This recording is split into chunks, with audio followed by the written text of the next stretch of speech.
episodio anterior de El Error, ficción, miedo, debacle.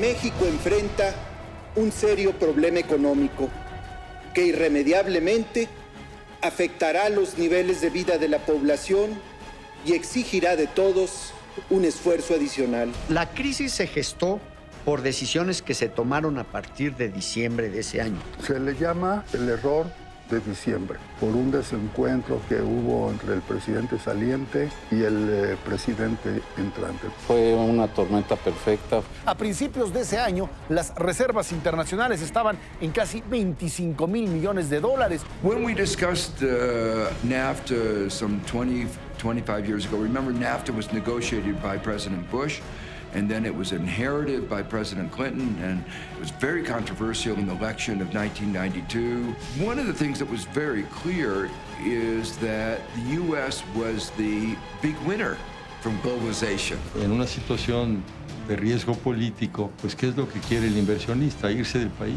Por eso estuvieron las reservas drenándose en la forma como se estaban yendo.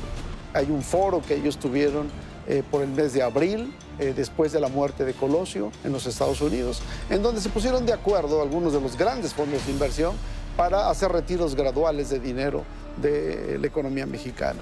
Entonces, el gobierno echó mano de otro instrumento. Los tesobonos tenían la ventaja de ofrecer una tasa atractiva de interés. Se trataba de una inversión en dólares y eso daba seguridad. Ese instrumento ayudó a frenar el problema durante algunos meses. Lo que ocurrió es que ya los inversionistas tenían enormes dudas de que esos pesos que les fueran a pagar cuando vendieran sus tesobonos se pudieran convertir en dólares. La crisis no fue un asunto que repercutió solo en las altas esferas de la economía. De hecho, arrasó entre la población de a pie. En solo 9 meses, un grupo armado le declaró la guerra al Estado mexicano. Fue secuestrado el principal banquero del país, Harpe Lu. La nación entera vio caer asesinado a Luis Donaldo Colosio, candidato presidencial del partido en el gobierno.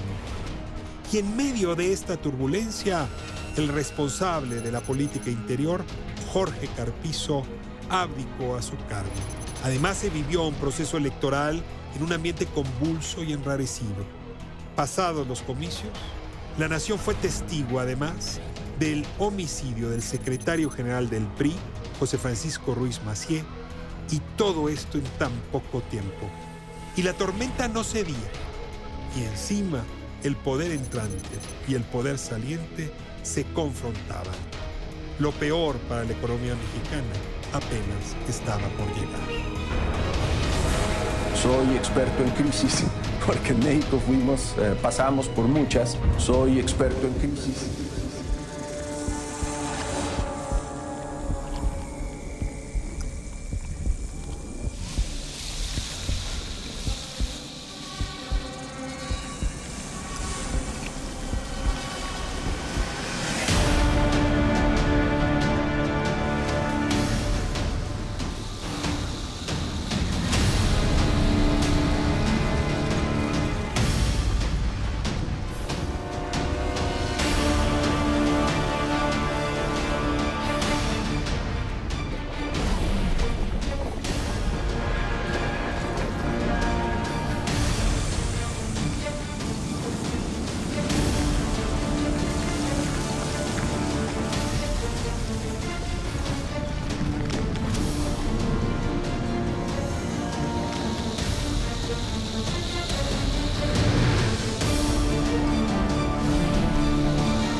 No fueron extranjeros los que fugaron los capitales, como se dijo entonces.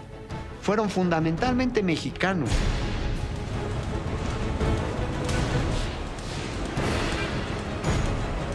Pasaron la voz y la gente comenzó a comprar dólares hasta que vaciaron las arcas del Banco de México. Y esto motivó también pues que ya sabemos algunos inversionistas se beneficiaran pues de una información privilegiada. Los alfileres ya estaban más que desconocidos. No había posibilidad de que no hubiera una devaluación y una crisis como la que vino. Incluso la respuesta del presidente Zedillo fue a través de Luis Telles, que fue su jefe de asesores, fue que el presidente estaba descansando y que no podía ser molestado.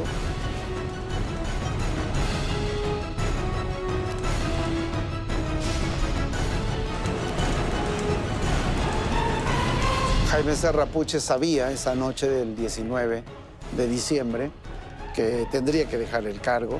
Solamente el 21 de diciembre intervenimos 4.500 millones de dólares. Estás hablando de aproximadamente el 44% de las reservas internacionales que tenía el país.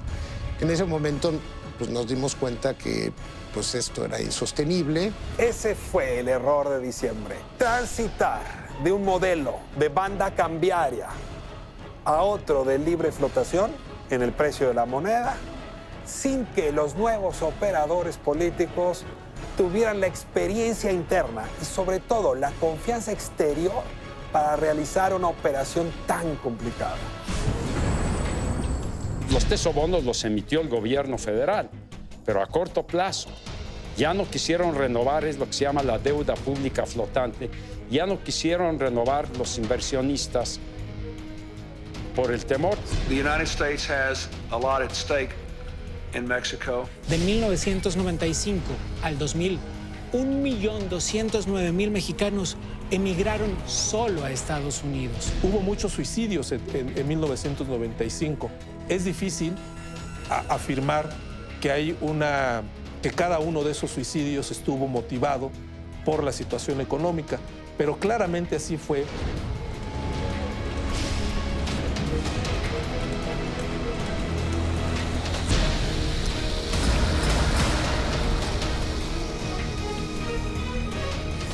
En 1994 termina en medio de una crisis económica, derivada, por supuesto, de la imposibilidad del gobierno saliente por devaluar y de la incapacidad del entrante por resolver el problema.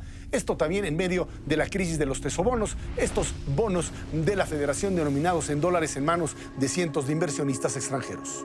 Sucedo en esta investidura a un presidente que gobernó con visión. Estoy seguro de que Carlos Salinas de Gortari tendrá siempre la gratitud y el aprecio del pueblo de México.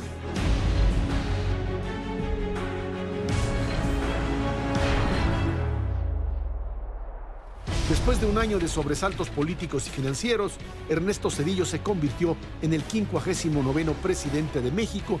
La cortesía en el protocolo cuando tomó posesión en el Congreso no correspondía con la disputa soterrada con su antecesor.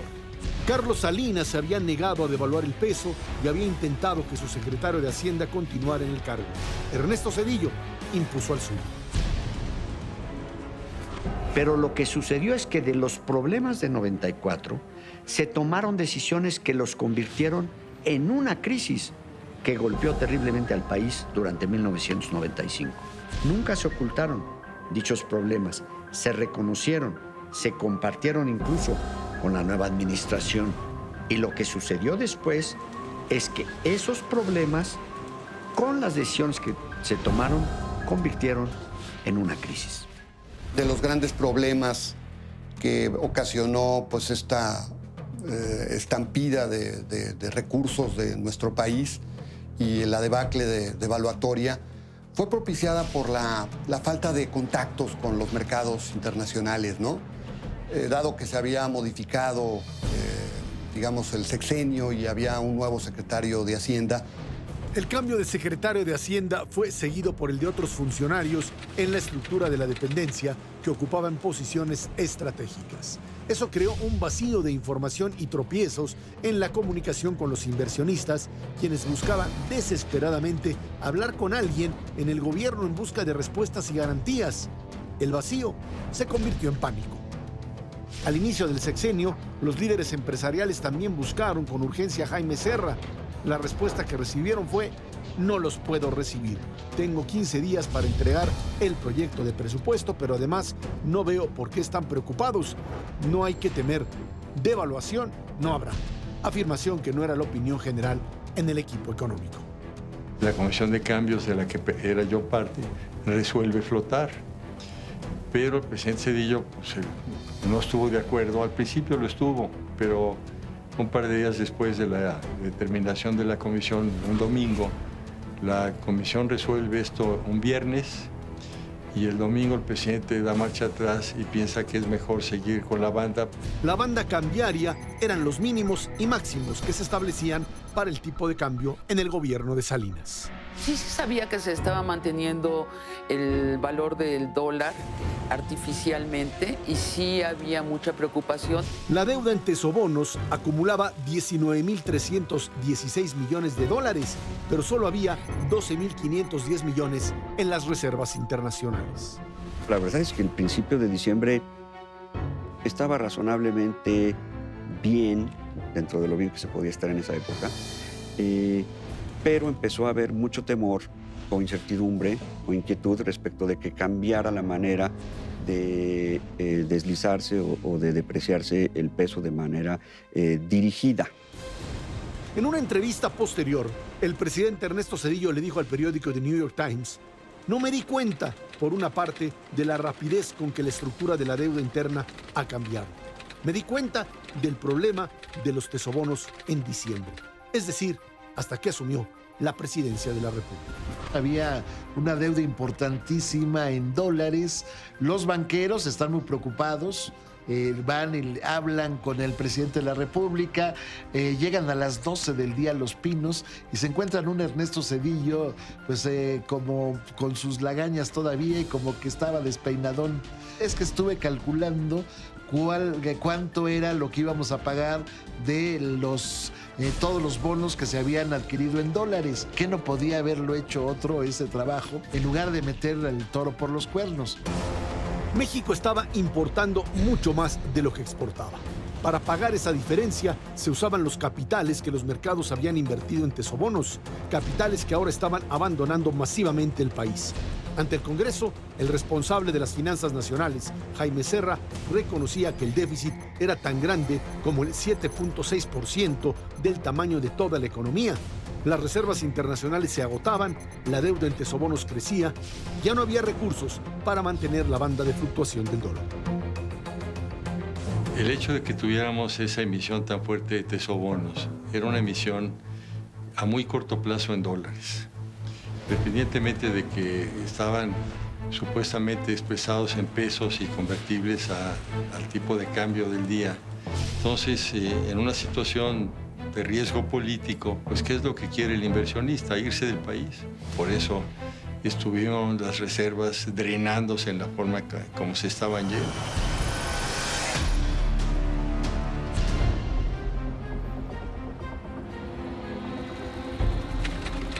...19 de diciembre. La situación era insostenible. No había más recursos para cumplir con el pago de la deuda. Ya había serias dudas sobre la solvencia de México en la comunidad internacional. El gobierno convocó para esa misma noche a líderes sindicales y empresariales a la Secretaría del Trabajo. Reunión urgente. Todos sabían que el problema era severo en extremo, pero nadie tenía clara la solución. Sí debemos decir que teníamos una deuda de vencimiento en dólares de corto plazo que era sustancial y que, como ya comenté, pues si se comparan, digamos, las cantidades absolutas de lo que teníamos que pagar con un cálculo de tlapalería de cuánto teníamos en la caja, pues no correspondía una con la otra. Las notas en la libreta del secretario de Hacienda, Jaime Serra, eran reflejo del caos a enfrentar. no había una receta de manual, así que puso sobre la mesa una medida desesperada: ampliar la banda de flotación, es decir, depreciar el peso 15%. La confusión, el pánico, el silencio. ¿Y qué más, Jaime? Fue la pregunta que lo rompió. La hizo Luis Germán Cárcova, presidente del Consejo Coordinador Empresarial. Nada más, respondió el secretario de Hacienda. Y el revire: no puedes anunciar que solo vas a soltar el peso. Eso debe ir acompañado de un paquete de medidas de emergencia. Serra tenía encima también las miradas de Fernando Cortina Legarreta y Víctor Manuel Terrones, líderes de los industriales. También la de Germán González Quintero, dirigente de los comerciantes. Todos exigían respuestas. Jaime Serra no tenía todos los hilos en la mano para poder tomar una decisión que le satisfaciera. Y los empresarios estaban desesperados porque muchos de ellos iban a sufrir las consecuencias de una depreciación en sus propias empresas, en sus propios activos financieros. Sin una solución integral que ofrecer, Serra volteó hacia sus lados, buscando una en la mirada del secretario de Comercio Herminio Blanco, o del Trabajo Santiago Oñate, y más aún, el responsable de imponer el orden en este tema, el gobernador del Banco de México, estaba imposibilitado. Miguel Mancera en ese momento estaba en una situación difícil, tenía una gripa, aparentemente tenía temperatura pues cercana a los 39 grados, traía un gran abrigo y eso le impidió que metiera orden en esa reunión. Él, siendo un hombre ortodoxo, sabía las consecuencias que tenía alertar de un asunto que el gobierno tenía que haber solucionado solo. Por eso existe la Comisión de Cambios, donde está el Banco de México, está Hacienda. No tenía por qué haberlo consultado. En consecuencia, pues sí, lo que era un mal físico se convirtió en una pulmonía, en una neumonía tremenda para el país. El gobernador del Banco de México, enfermo. El presidente de la República, ausente de la reunión. La economía mexicana, al borde del colapso. Hay todo un debate con el sector privado. El sector privado y el sector obrero tienen fuertes discusiones esa noche. Recuerdo que el presidente Ernesto Zedillo estaba pues en Los Pinos y él no intervino en todo este proceso de negociación entre los tres sectores. Incluso la respuesta del presidente Zedillo fue a través de Luis Telles, que fue su jefe de asesores, fue que el presidente estaba descansando y que no podía ser molestado en esa noche. ¿Ampliar 15% la banda de fluctuación? No era la primera vez que un integrante del equipo sedillista lo proponía. La respuesta que había recibido un mes antes en una reunión en casa de Carlos Salinas había sido que eso podría salirse de control, que habría una reacción de pánico en los mercados financieros. Parecía un déjà vu y una premonición. La idea se dispersó rápidamente entre los inversionistas, quienes la interpretaron como una inminente devaluación del peso. No fueron extranjeros los que fugaron los capitales, como se dijo entonces. Fueron mexicanos que tuvieron información privilegiada sobre lo que iba a suceder con el tipo de cambio. Pero en este intercambio de datos, de información, de consulta con grandes empresarios mexicanos, la información se filtró y se dice que los personajes que concurrieron a esas reuniones salieron a comprar dólares. Entonces, en lugar de contribuir a detener lo que venía, la agravaron, desencadenaron el proceso, pasaron la voz y la gente comenzó a comprar dólares hasta que vaciaron las arcas del Banco de México. Cuando se anuncia de plano por el nuevo secretario de Hacienda o por el Banco de México el nuevo tipo de deslizamiento, pues esto vino a, digamos, fue la gota que derramó el vaso. Y como digo, fue a final del año. De otra manera, hubiera habido tiempo de explicarles, etcétera, a los inversionistas, pero pues no se pudo dar de esa forma. Y en esta noche, en esta madrugada, digamos, el gobierno no sabe qué hacer, esa es la verdad. La decisión que se toma fue, sacar un comunicado de prensa al día siguiente anunciando este incremento en la banda cambiaria sin un paquete de medidas, y creo que ese fue un error importante.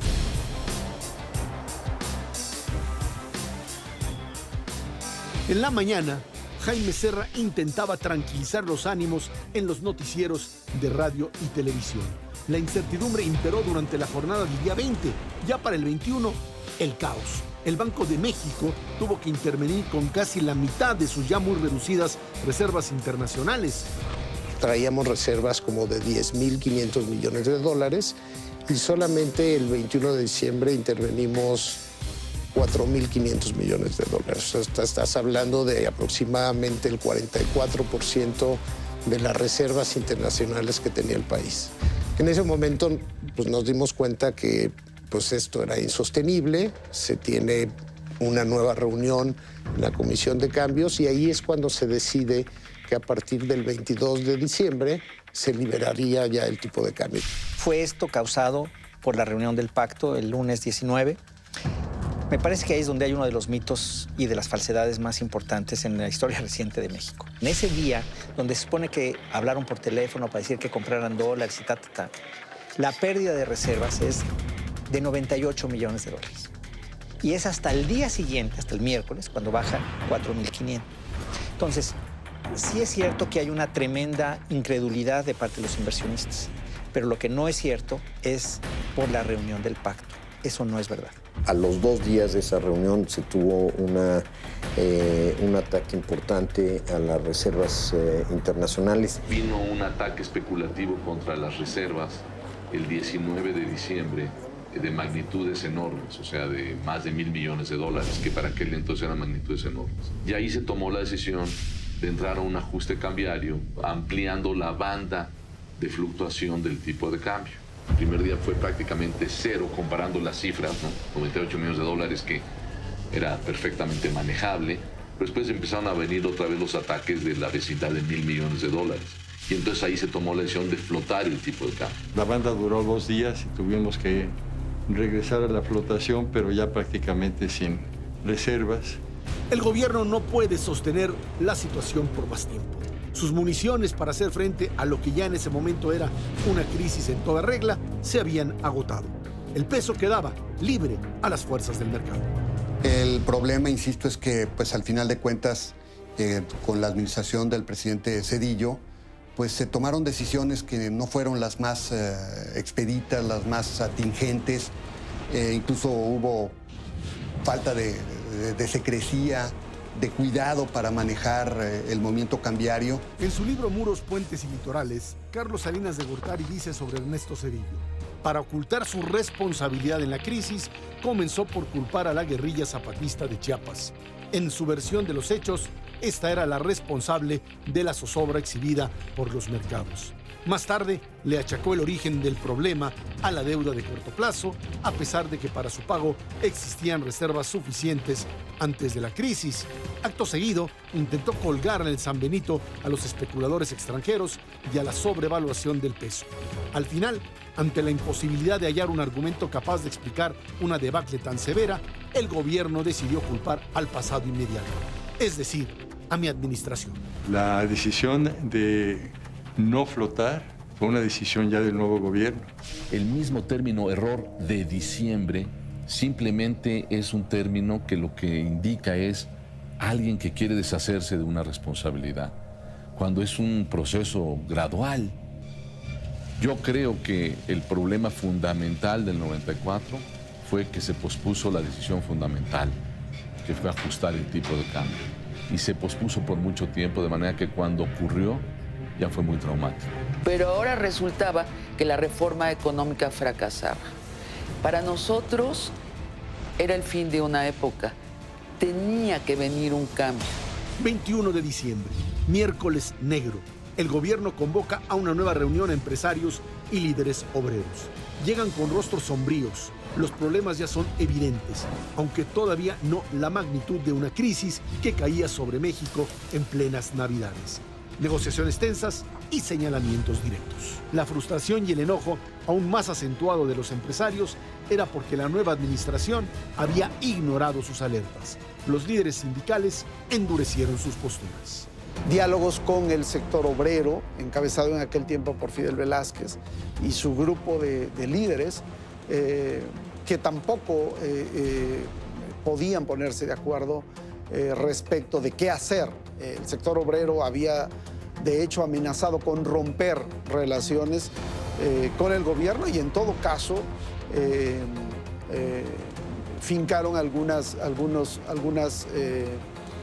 condiciones, como no incrementar los precios de los productos por parte de los empresarios, subir los salarios de manera inmediata, cosa a la que Jaime Serra se opuso. Fue una noche realmente difícil.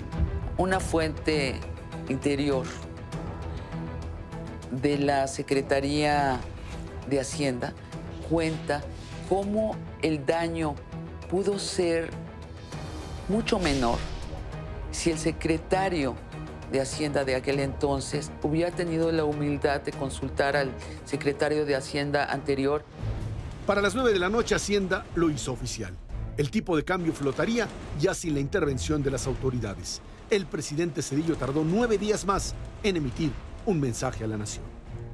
El pasado 22 de diciembre, el Banco de México dejó de intervenir en el mercado cambiario. El exceso de demanda de divisas provocó una considerable devaluación en nuestra moneda. La demanda de dólares era mucho más grande que la oferta. Consecuentemente, debió dejarse que el precio del dólar se ajustara libremente. El saldo de esas 72 horas se ve así. Las reservas internacionales se redujeron casi a la mitad de un día para otro.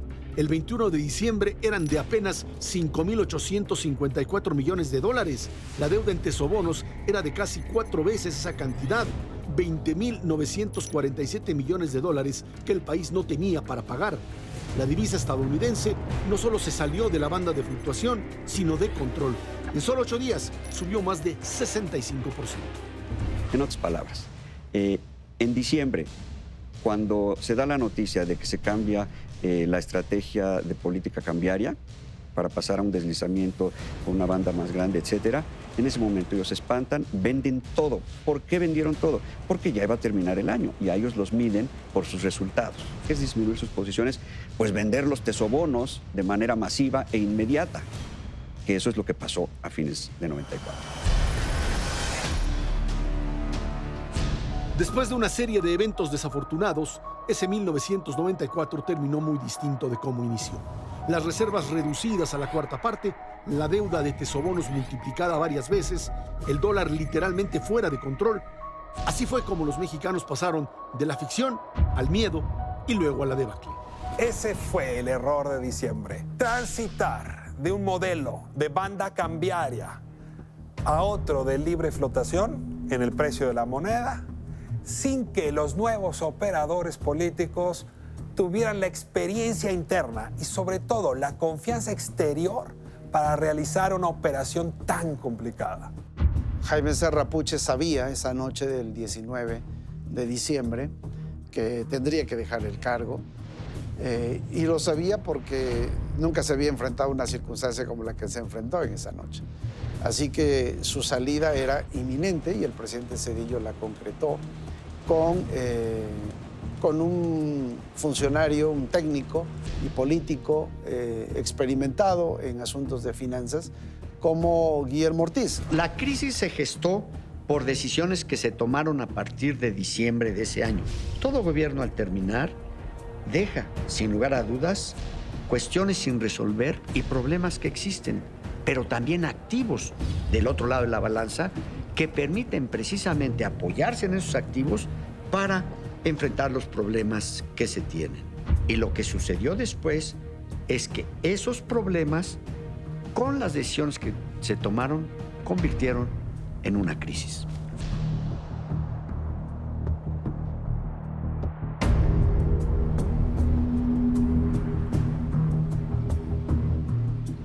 La verdad es que el tamaño del déficit de la cuenta corriente y la volatilidad de los flujos de capital con que se financió hicieron muy vulnerable a nuestra economía. El que hayan venido capitales a México y que eso nos haya ayudado a pagar por las importaciones de materias primas y de bienes de capital no es en sí mismo malo. Lo malo fue el exceso. La crisis mexicana tenía dimensiones mayúsculas. La posibilidad de que México no pudiera pagar la deuda en los tesobonos afectaba directamente a quienes habían confiado en esos instrumentos, y 9 de cada 10 dólares de esa deuda estaban en poder de extranjeros. El riesgo de que los problemas financieros de México se contagiaran a otros países por la falta de pago era real. Se había generado el efecto tequila que arrastró a las monedas y a los mercados financieros de otras economías, particularmente las latinoamericanas. La economía mundial ya estaba muy interconectada y cualquier golpe fuerte a una economía, a una potencia del tamaño de México, era lógico que acabara repercutiendo en otros mercados y en otras naciones. Para Estados Unidos, la situación era tan seria que se veía como un asunto de seguridad nacional. Llegando a su nueva responsabilidad como secretario del Tesoro en enero de 1995, Robert Rubin cuenta que su juramentación fue un evento muy rápido y que de inmediato lo primero fue una reunión urgente con el recién inaugurado presidente William Clinton. No había alternativa, rescatar a México era una prioridad. Y lo que les explicamos es que estábamos viviendo una crisis de balanza de pagos, como las que muchos países habían vivido en el pasado, pero que la intensidad de la respuesta y la virulencia de los mercados era realmente sorprendente, que en el año anterior se habían perdido alrededor de 15 mil millones de dólares de reservas, que teníamos 6 mil millones de dólares de reservas más o menos todavía en el Banco de México, y que en el corto plazo México tenía que pagar, en el cortísimo plazo, en el siguiente mes y medio, México tenía que cubrir alrededor de 15 mil millones de dólares de vencimientos de instrumentos denominados en dólares. En su libro En un mundo incierto, difíciles decisiones de Wall Street a Washington, Rubin explica las argumentaciones que dio junto con Larry Summers, su secretario adjunto. Si México incumplía con sus obligaciones extranjeras, la fuga de capitales se aceleraría y el peso iba a colapsar todavía más, disparando una inflación severa y una profunda y prolongada recesión sumada a un gran desempleo. Hasta ahí se veía como un problema mexicano, pero las consecuencias no. Sus proyecciones eran que la migración ilegal a Estados Unidos podría aumentar 30%, que significaba 500,000 de personas más al año. El tráfico de drogas también podía intensificarse. Si México no pagaba los tesobonos, los que iban a quebrar eran los fondos de Estados Unidos que habían invertido en esos instrumentos, y junto con ellos, los ahorradores y pensionistas estadounidenses. No era un problema solo mexicano. Durante los siguientes 5 años, de 1995 al 2000, 1.209.000 mexicanos emigraron solo a Estados Unidos. Pero para comprender qué tanto es esto, basta con saber que entre el 2005 y el 2010, solo 683.000 lo hicieron.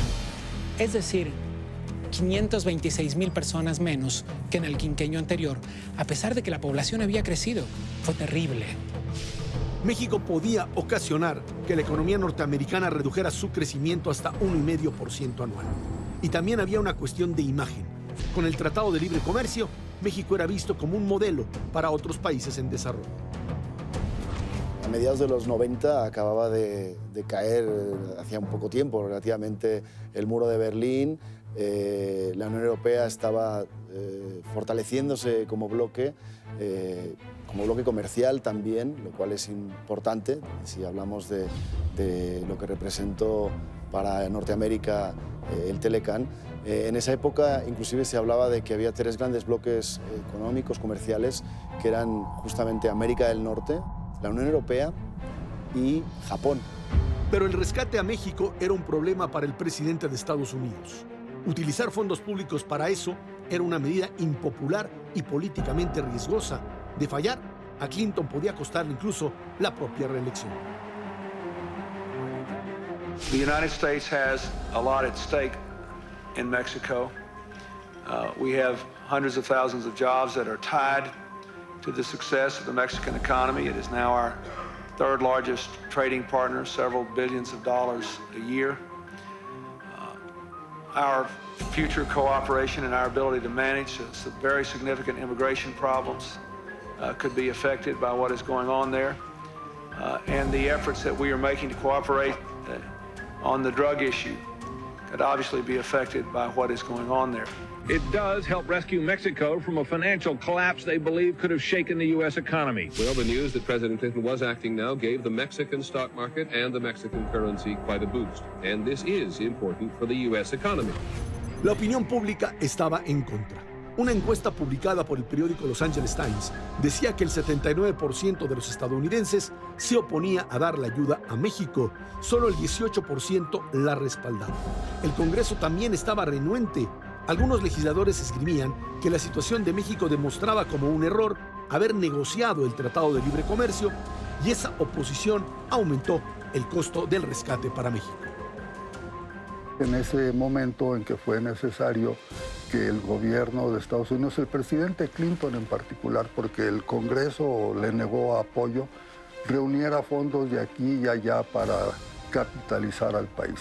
Pero ya estábamos metidos en una crisis gravísima. Newt Gingrich era el líder de la Cámara de Representantes, la plática que tuve con él, pero no tengo los suficientes votos para poder mandar esto al piso del Congreso. Si lo mando al piso del Congreso, entonces van a tener, y el presidente va a tener un revés que va a ser muy difícil deshacerlo. Entonces yo te recomiendo que hables, yo voy a hablar con el presidente, tú habla con Panetta.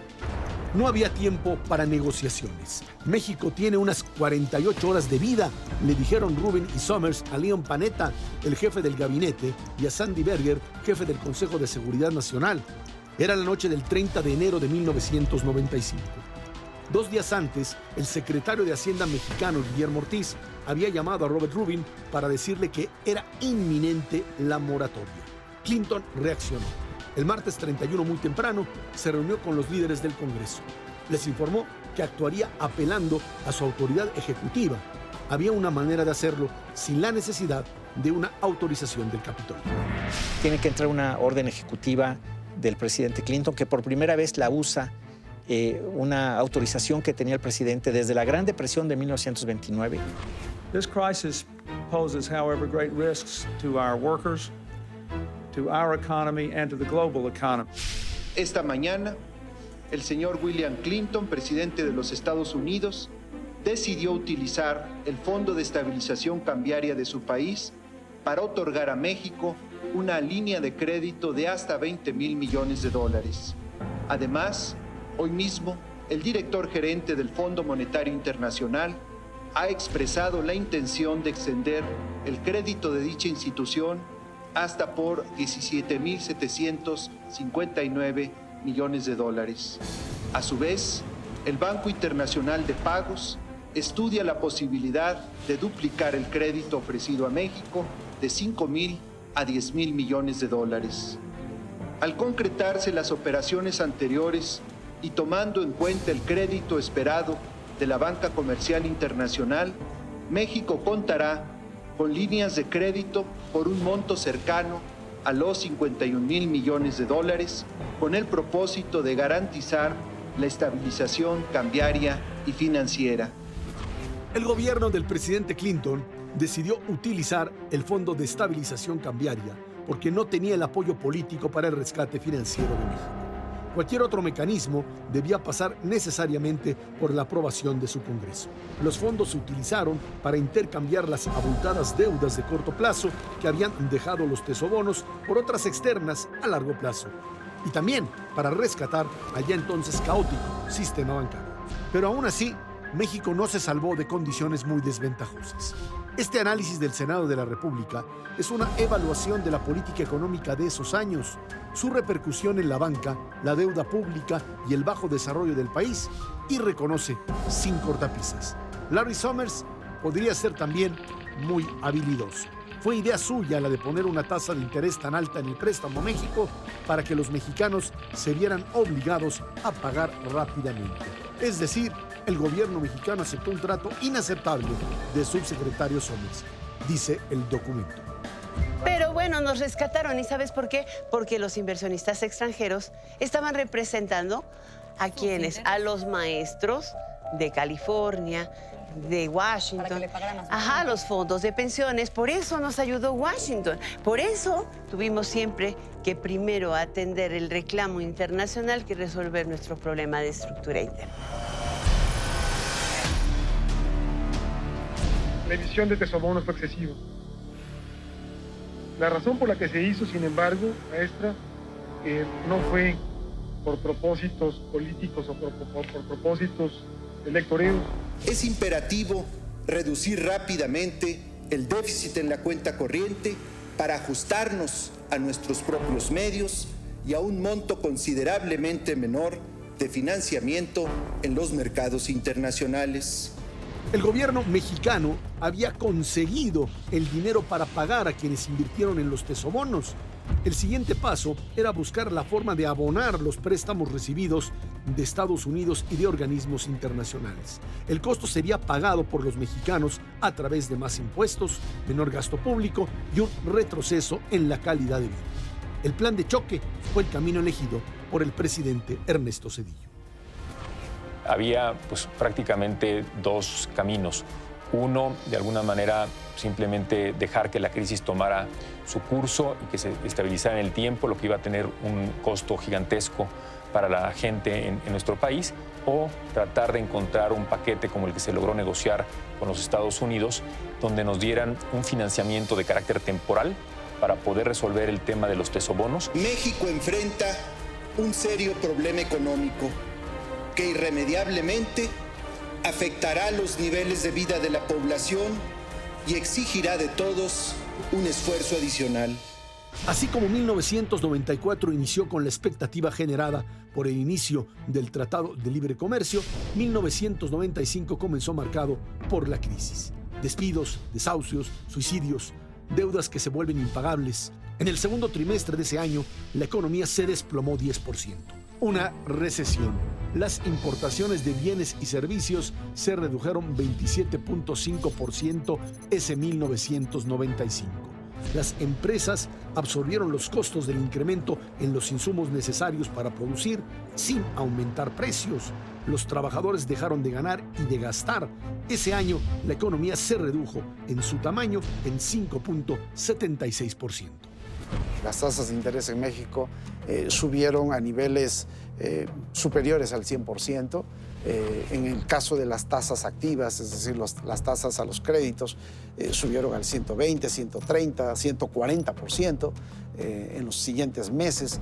Y esto evidentemente que generó unas carteras vencidas enormes en la banca. Para Estados Unidos era un tema central, ya que su presidente se estaba jugando mucho de su capital político. Hubo un hecho que pasó desapercibido en medio de la emergencia. A cambio del apoyo financiero, México debió aceptar que, por primera vez desde la expropiación de 1938, el dinero de la exportación de petróleo fuera empeñado. La factura petrolera era pagada a una cuenta bajo control de las autoridades estadounidenses. El dinero era liberado solo si México se mantenía al corriente en los compromisos asumidos para recibir el rescate. La situación en que se encontraba el país fue descrita por el gobierno del presidente Zedillo como una emergencia económica. La crisis de los tesobonos, un problema financiero, se había trasladado a la economía de las empresas y de las familias. Todo a una velocidad de vértigo en la que una noticia mala era, en poquísimo tiempo, superada por otra peor. La crisis no fue un asunto que repercutió solo en las altas esferas de la economía. De hecho, arrasó entre la población de a pie.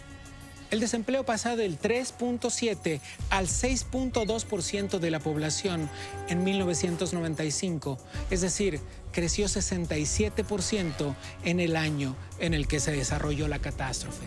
Y como las personas perdieron su trabajo, no podían cumplir con sus deudas. Así es que muchas familias perdieron sus casas porque los bancos las remataban. Esas deudas se hicieron impagables. La propia garantía, que era la casa, pues llegó a valer menos de lo que era la deuda. El nuevo secretario de Hacienda, Guillermo Ortiz, llevó al Congreso un nuevo paquete económico para ese 1995. Recorte de gasto, mayores precios de combustible y aumento del impuesto al valor agregado a 17%. El gobierno con ese paquete pagaba un costo político y la población un costo social y en bienestar. Al cierre de 1994, el 21% de la población estaba en pobreza alimentaria y el 55% en pobreza patrimonial. Un año después, 30% de la población pasaba hambre y casi 70% era capaz de cubrir sus necesidades de alimentación, pero tenía un ingreso tan bajo que no le alcanzaba para adquirir el mínimo indispensable de vivienda, vestimenta, calzado y transporte para cada uno de los miembros de la familia. Solamente un pequeño grupo de la población se mantuvo relativamente a salvo. Pasaron más de 8 años para que los niveles de pobreza y desempleo se parecieran un poco a las cifras anteriores a la debacle. México y sus habitantes habían sido enterrados, una vez más, en la desolación. El nuevo paquete económico incluyó la venta de activos públicos como parte de los compromisos del gobierno para recibir el apoyo financiero del Fondo Monetario Internacional. Con la crisis, los agujeros se abrían por todos lados. 2 de marzo de 1995. En el poder, la disputa estaba lejos de estar resuelta. 3 meses después de entregar la banda presidencial, Carlos Salinas apareció públicamente. Todavía podemos recordar cuando, después de que estalló este desencuentro entre el presidente Zedillo y el expresidente Salinas, pues fue a hacer un ayuno, mejor dicho, de protesta a Monterrey. Y que se reconozca en México lo que ya se reconoció en el extranjero, que fueron precisamente los errores en el manejo de la devaluación en diciembre lo que provocó que se pasara de un problema a una crisis y no precisamente lo realizado en mi gobierno.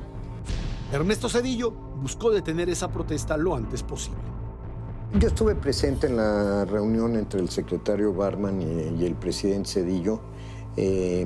Sabemos exactamente qué fue lo que pasó. El secretario Barman, fue muy público, el secretario Barman fue a platicar con el entonces ya expresidente Salinas. 3 días después de iniciada, el exmandatario accedió a levantar su huelga de hambre. Regresó junto con Arturo Warman a la capital mexicana. Esa misma tarde, Carlos Salinas y Ernesto Zedillo se reunieron en territorio neutral, la casa de Arsenio Farell. Tras esa conversación, las acusaciones mutuas se detuvieron y el presidente Salinas se autoexilió en Irlanda. Entonces, ¿fue una crisis política que llevó una financiera?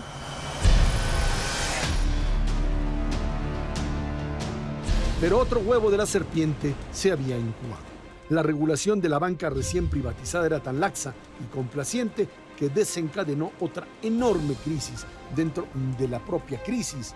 Entre 1989 y los primeros meses de 1994, cuando la población percibía un ambiente de estabilidad y bienestar, empresas y personas se confiaron y el consumo se disparó. El problema real es que los bancos le otorgaron créditos a miles y miles de personas sin comprobar seriamente su capacidad de pago. Eran créditos caros, con intereses altos y tasas móviles. Hoy pagabas $1, mañana no sabías cuánto. La fórmula del desastre total. Cuando empiezan los bancos a quitarle los automóviles a sus clientes, se llenaron estacionamientos inmensos de automóviles quitados a la gente que los había comprado con crédito. Mucha gente perdió sus departamentos, pero una cantidad de decenas de miles de personas perdieron sus casas, vino un desempleo terrible, verdaderamente. Todas esas deudas se convirtieron en el ataúd del bienestar de miles de familias. Un parámetro del desorden y facilidad con que se otorgaban los créditos es que para 1992, mucho antes de la crisis, la cartera vencida ya era del 6% del total de los préstamos otorgados. cuando los estándares internacionales dicen que un nivel sano es que esa relación no supere el 4%. Para 1994 ya se había incrementado a 8%, y con el trago amargo y sus consecuencias siguió creciendo a niveles en extremo peligrosos e insospechados en los años siguientes. En el año 95 la economía decreció de manera muy importante, hubo mucho desempleo y eso obviamente pegó en los bancos. En una controvertida decisión, el gobierno del presidente Zedillo propuso al Congreso que los 3 mayores bancos del país puedan tener mayoría de capital extranjero, una posibilidad prohibida por el Tratado de Libre Comercio de América del Norte. Era la forma en que el gobierno buscaba capital fresco para un sistema bancario golpeado por la insolvencia de los deudores. Los casos de depresión aumentaron. Los suicidios se incrementaron alarmantemente ese 1995 y continuaron haciéndolo durante los años más difíciles de esa crisis. Hubo muchos suicidios en 1995. Es difícil afirmar que cada uno de esos suicidios estuvo motivado por la situación económica, pero claramente así fue. Así se entendió, así se asumió. La crisis desatada en 1994, generalizada durante el año siguiente, expulsó a muchos mexicanos de su país, a muchos otros de sus hogares. Trajo pérdidas incalculables y dolorosas del patrimonio, la seguridad y el bienestar de millones. ¿Qué llevó al país a esta situación? ¿Cómo pudo pasar del bienestar y la prosperidad a una crisis de magnitudes inimaginadas en pocos meses? La tormenta estaba lejos de terminar.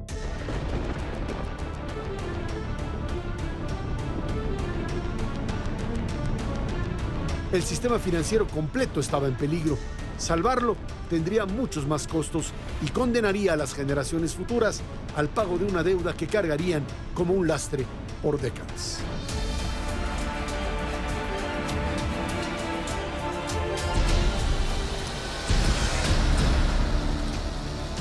En el próximo episodio de El Error. Técnicamente, todo el sistema bancario tronó. Estalla Troya y ahí es en donde se empieza a politizar mucho el tema del FOBAPROA.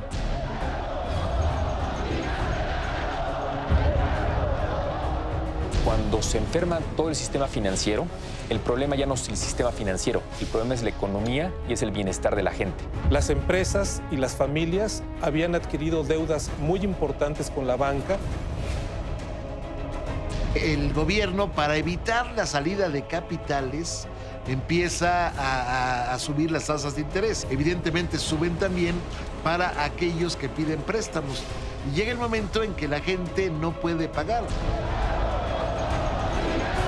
Los bancos estaban en una situación de debilidad.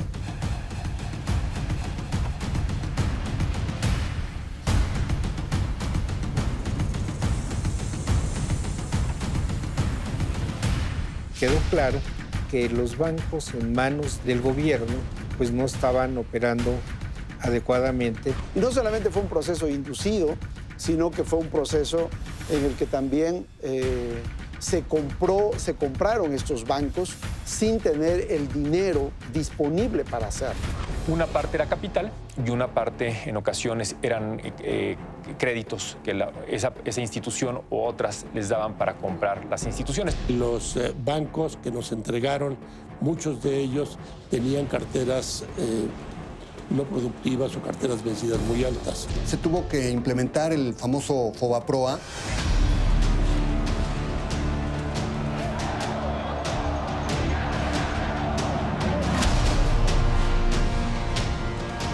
No están los nombres, pero sí los montos y los créditos que fueron transferidos al FOBAPROA por cantidades realmente muy grandes. Casualmente le dieron ganas en ese momento de ir al baño. El diputado José Paoli Bolio se ausentó y eso derivó en que México el gobierno asumiera la deuda de la banca. Se han hablado de muchos excesos del FOBAPROA, ¿no? Que se terminó beneficiando a los socios. El rescate bancario, que ha costado alrededor del 20% del PIB. FOBAPROA, el rescate de los bancos, hipoteca a 3 generaciones de mexicanos.